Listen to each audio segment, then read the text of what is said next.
Hello বন্ধুরা, welcome back to my channel. আজকের ভিডিওতে আমি দশম শ্রেণীর বৃত্তস্থ কোণ সম্পর্কিত উপপাদ্য চ্যাপ্টারের কোষে দেখি 7.2 এর 6 নম্বর প্রবলেম থেকে ডিসকাস করব।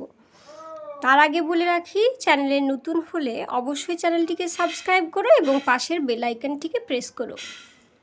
চলো তাহলে ডিসকাস করা যাক প্রবলেম নম্বর 6 থেকে। তাহলে 6 নম্বরের প্রবলেমে একটা বলছে যে একটা বৃত্তের এবি এবং সিডি যা দুটি পরস্পর লম্ব। ওকে, এইবার এবি ও সিডি যা দুটির ছেদবিন্দু পি থেকে এডি এর উপর অঙ্কিত লম্ব বর্ধিত করলে সেটি বিসিকে ই বিন্দুতে ছেদ করে। আমাদের কি প্রমাণ করতে হবে? প্রমাণ করতে হবে যে ই হচ্ছে বিসি এর মধ্যবিন্দু। অর্থাৎ কি, আমরা যদি বি সমান সমান ইসি প্রমাণ করে ফেলি তাহলেই প্রমাণ হয়ে যাবে যে ই হচ্ছে বিসি এর মধ্যবিন্দু। তাহলে দেখা যাক কিভাবে আমরা প্রমাণটা করি। প্রমাণের সুবিধার জন্য আমরা এ আর সিকে কানেক্ট করে নিয়েছি, বি আর ডিকে কানেক্ট করে নিয়েছি। ওকে, এইবার প্রমাণ করব। আমাদের কোয়েশ্চেনে বলা আছে যে এবি আর সিডি হচ্ছে লম্ব দুটি জ্যা। ওকে, তাহলে নিশ্চয়ই এই কোণটা কত হবে? 90 ডিগ্রি হবে। সিমিলারলি এটাও 90 ডিগ্রি হবে। ওকে, কেননা এই কোণটার এই কোণটা কী কোণ? বিপ্রতীপ কোণ। আর তাছাড়া এটাও লম্ব হচ্ছে, এবি আর সিডি লম্ব, সেজন্য সব 90 করেই হবে। এটাও 90, এটাও 90, এটাও 90, এটাও 90 হবে। ওকে, সো আমরা এখন ধরে নিচ্ছি এটা হচ্ছে এক্স ডিগ্রি। ওকে, অ্যাঙ্গেল ধরি, অ্যাঙ্গেল বি এ ডি সমান সমান হচ্ছে এক্স ডিগ্রি। এবার এটা যদি এক্স ডিগ্রি হয় তাহলে আমরা দেখতে পাচ্ছি যে বিডি চাপের উপর এটাও হচ্ছে তোমার একই চাপের উপর, যেহেতু বৃত্তস্থ কোণ সেজন্য এটাও হবে এক্স ডিগ্রি, কারণ একই বৃত্তাংশস্থ বৃত্তস্থ কোণের মান সমান হয় আমরা জানি। তাহলে এটা সমান সমান হবে বিসিডি, যেহেতু একই বৃত্তাংশস্থ কোণ সেজন্য এরা সমান হয়ে গেল। আচ্ছা, এবার এটা হচ্ছে 90। ওকে, টোটালটা আমাদের 90 ডিগ্রি, এটাও টোটালটা 90 হবে। আচ্ছা, এইবার আবার আমাদের এটা বলা আছে যে ছেদবিন্দু পি থেকে এডি এর উপর লম্ব টানা হয়েছে। তাহলে এটা যেহেতু লম্ব, তাহলে এটাও নিশ্চয়ই 90 ডিগ্রি। তাহলে এটা যদি 90 হয়, এটা যদি এক্স হয়, এটা নিশ্চয়ই হবে 90 মাইনাস এক্স। ওকে, তাহলে এই তিনটে কোণের যোগফল 180 হবে। ওকে, এই একটা ত্রিভুজের তিনটে কোণের যোগফল হয় 180 ডিগ্রি। যেহেতু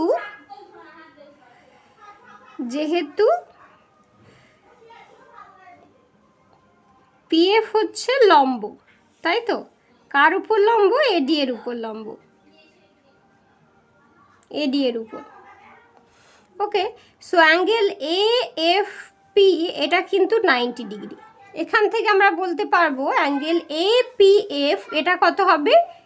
এটা অবশ্যই 90 মাইনাস এক্স হবে। কীভাবে এটা আসলো? কারণ আমরা এই তিনটে কোণ যদি যোগ করি, যেহেতু ত্রিভুজ এ এফ পি থেকে আমরা পাই যে angle P A F plus angle A F P plus angle A P F, এটা হবে 180 ডিগ্রি।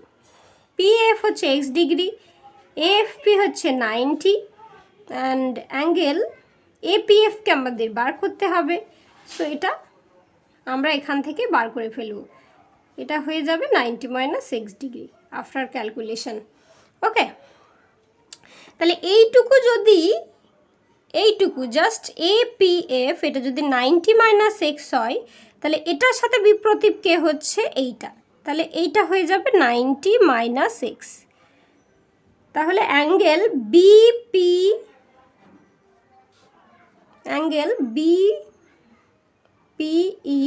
এটা সমান সমান 90 মাইনাস এক্স, যেহেতু বিপ্রতীপ কোণ।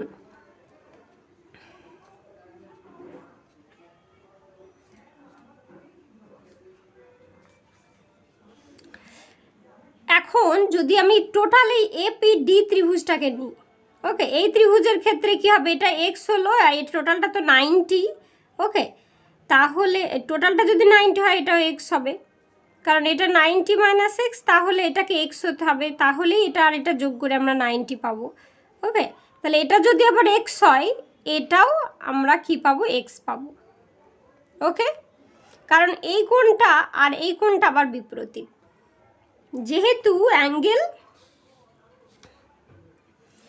এপিডি এটা সমান সমান 90 ডিগ্রি, অতএব আমাদের অ্যাঙ্গেল, তাহলে এই টোটালটা যেহেতু 90, তাহলে আমাদের অ্যাঙ্গেল এফপিডি এটা কত হবে, অ্যাঙ্গেল এফপিডি এটা সমান সমান 90 মাইনাস, অলরেডি আমরা এটা বার করে ফেলেছি তাই না, অ্যাঙ্গেল এপিএফ, তাহলে এটা কত হচ্ছে 90 মাইনাস এক্স, সো আলটিমেটলি আমরা এটা কত পাবো, এটা আমরা পাবো এক্স, ওকে। তাহলে এটা যদি এক্স হয় এটাও এক্স হবে, তাহলে অ্যাঙ্গেল ইপিসি অর্থাৎ এই কোণটা আমাদের এক্স হয়ে গেল, অ্যাঙ্গেল ইপিসি হয়ে গেল এক্স ডিগ্রি। এইবার আমরা যদি এই ছোট্ট ত্রিভুজটাকে দেখি, অ্যাঙ্গেল সিপিই এক্ষেত্রে কত হচ্ছে, এক্স ডিগ্রি হচ্ছে, আর ইপিসি যাই বলি না কেন এক্স হচ্ছে, আর তার সাথে সাথে পিসিই এটাও বার করে ফেলেছি, পিসিই যেহেতু এই কোণটা বৃত্তাংশস্থ, এটাকে পিসিই বলা যায় বা বিসিডি বলা যায়, একই এই অ্যাঙ্গেলটাকেই বোঝায়, ওকে। এটা কিন্তু অলরেডি আমরা ডিটারমিন করে ফেলেছি, এটা সমান সমান এক্স ডিগ্রি, ওকে। তাহলে ত্রিভুজ পিসিই এর আমরা দেখতে পাচ্ছি যে দুটো কোণ সমান, অ্যাঙ্গেল ইপিসি এটা সমান সমান অ্যাঙ্গেল পিসিই। তাহলে একটা ত্রিভুজের যখন দুটো কোণ সমান হয়ে যায় তাহলে সেই কোণগুলোর যে অপোজিট বাহুগুলো তারাও সমান হয়, তাহলে এই কোণটার অপোজিট বাহু হচ্ছে এইটা, এই কোণটার অপোজিট বাহু এইটা, তাহলে এটা কি ইমপ্লাই করে যে সিই সমান সমান পিই, ওকে। তাহলে সিই যেহেতু এই কোণটার অপোজিট বাহু হচ্ছে সিই আর এই কোণটার অপোজিট বাহু হচ্ছে পিই, এরা হয়ে গেল সমান, ওকে। এবার সিমিলারলি আমরা যদি এই ট্রায়াঙ্গেলটা নিই, ওকে, তাহলে আমরা কি দেখতে পাবো, যেহেতু এইটা টোটালটা 90 ডিগ্রি, এটা এক্স আর এটা অবশ্যই হবে কত, 90 মাইনাস এক্স হবে, কারণ একটা ট্রায়াঙ্গেলের তিনটে কোণের যোগফল হয় 180, তাহলে এটা হয়ে যাবে 90। তাহলে একই রকমভাবে অ্যাঙ্গেল ইবিপি এটা আমরা পাবো হচ্ছে 90 মাইনাস এক্স ডিগ্রি, ওকে।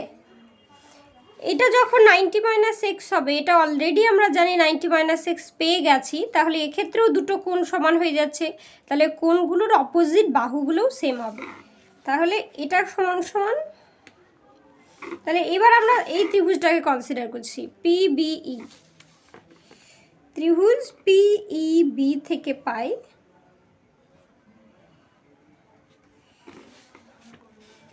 কি পাবো, যে অ্যাঙ্গেল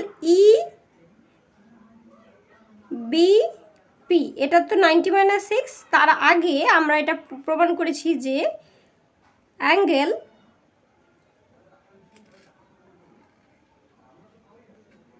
ইপিবি বা অর বিপিই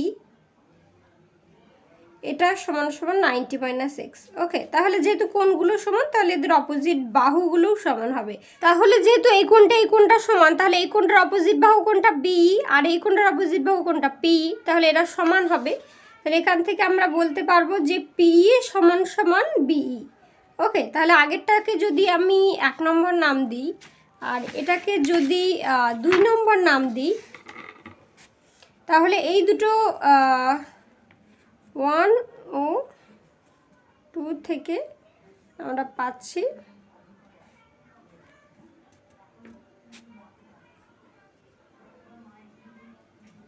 সি সমান বিই, কারণ দুটোই পি এর সঙ্গে সমান, তাই আমরা এটা ইজিলি বলতে পারবো যে সি সমান বি। ওকে, তাহলে আমাদের প্রুফ যেটা আমরা প্রমাণ করতে চাইছি সেটা প্রুভ হয়ে গেল। ওকে, এটা প্রমাণটা একটু লেংদি হলো, বাট খুবই সহজ প্রমাণটা। ওকে, আমাদের জাস্ট চেষ্টা করতে হবে যে এনিহাউ দুটো কোণ সমান দেখানো। এই ত্রিভুজের দুটো কোণ সমান হয়ে গেলে আমরা দুটো বাহু সমান দেখাতে পারবো। সিমিলারলি এক্ষেত্রেও তাই। ওকে,